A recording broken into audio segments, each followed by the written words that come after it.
At Polar Explorers, most of our expeditions are in the extreme cold, which means we have to be really smart about how we eat, how we stay hydrated, and how we maintain a high level of energy throughout the day. In this video, we're going to cover snacking and what you can do to choose the right foods to snack on.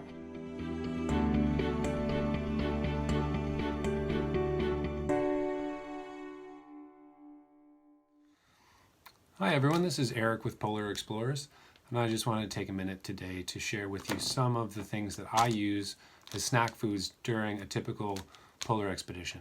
First thing is I tend to try to get 1,500 to 1,800 calories in lunch foods or snack foods throughout the day. And that might seem like a lot, but when you consider that a typical day you may be doing 5 to 6 breaks throughout the day, that's 200 to 300 calories per break. And you can get those calories in a number of ways. An item like this might be pretty common. Any sort of energy bar. These Pro Meal bars are upwards of 300 calories each. So you could just eat one of these at each break and have plenty of energy to sustain you. But I tend to get pretty bored eating the same bar over and over again. And so I prefer to have a good variety of foods. Even candy bars and energy bars tend to get a little bit boring. So in addition to the bars, I will also carry a mixed bag with lots of different items in it. A couple that I really prefer are hard salami, pre-cut, some pieces of cheese, pepper jack or cheddar, whatever is to your taste. I'll even have cut up pieces of Snickers bars, some trail mix, something like this, all unpackaged and put into a bag like this. And the bars that I'm eating during a lunch break are actually, I won't be pulling them from a bag. I will stick one in an inner pocket of my jacket at the previous break to help thaw it out and warm it up so it's much easier to eat. I can just pull it out. It's soft. It's already, I'll pre-break it into pieces so that when you open the bag, you already have a bite-sized piece ready and waiting for you. And then at the end of the break, I'll take a new bar, put it inside, and it'll be ready to eat, in an hour and a half at the end of the next push, or if I need a quick snack to pick me up during a ski session. Hey Nancy. Hey Annie. What are you eating there? I got a Kind bar of peanut butter chocolate. I love these things. I also love Snickers bars. Those are my favorites. And are they pretty good in the cold? They do okay. When I warm up, move them up to my super warming pocket underneath on my bibs here, then they get pretty warmed up and nice and supple. So you do that. When do you do that? So I'll have a new bar moving from one pocket to the next pocket every break, so that it's ready. It's in the warmer, so that when I take a break and have some time, I can pop it out and have a quick snack. So that's break number 1 on your leg. Yeah. And then There's a Snickers bar in there. And then that's was in here. the second warming spot, and then into your mouth. That's right. So three snacks worth. Okay, thanks. Hey DJ, what do you got there for a snack? Okay, so I've got just kind of a mixture of nuts and granola and a few raisins, a couple of crunchy things here. Just put it in one of the bottles, makes it real easy to. Yeah, you don't need your mitts on. You can do it with your mitts on or off. Or.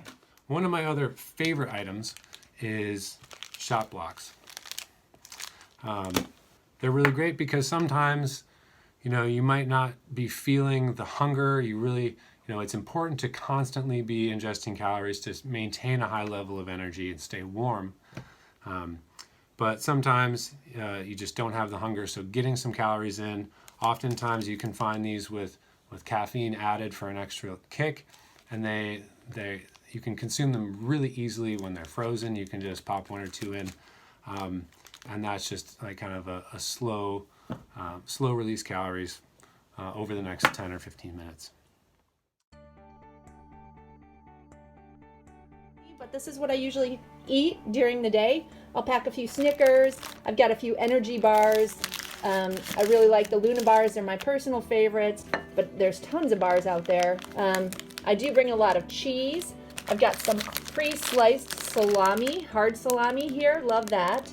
I'll also take some beef jerky. Although for me, when I eat beef jerky, I feel like I always need to floss afterwards, so that can be a little bit of a pain when I'm skiing all day. I like to start off my first 2 snacks of the day with a hot soup, so I don't always use this, but that's something that I'll consider. And then I like to put in some crackers just for a different change, a change of texture and a little bit more crunch. And I'll also, for that same purpose, oftentimes have a Pringles can nearby. And then here I've also got some little bites. These are like small brownies, really high calorie, and those can be made at home or especially with lots of calories. And those are great to snack on as well. So sometimes people like to bring things like goo or an energy mix that's sort of liquidy and is easily and quickly digested.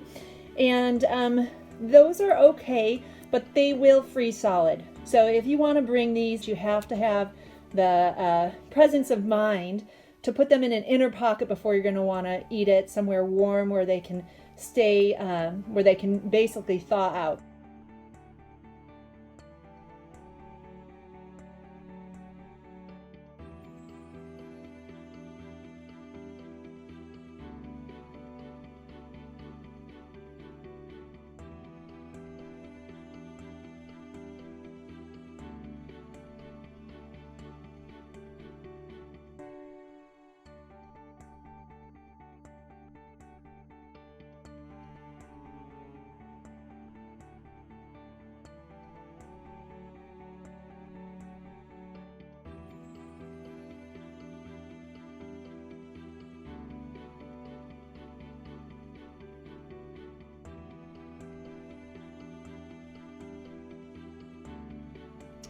I hope that you guys have enjoyed a little bit of insight into my snack planning for a typical polar expedition, and be sure to subscribe to the channel if you'd like to see some more tips and tricks from Polar Explorers, and leave a comment if you have any special lunch food items that you'd like to share.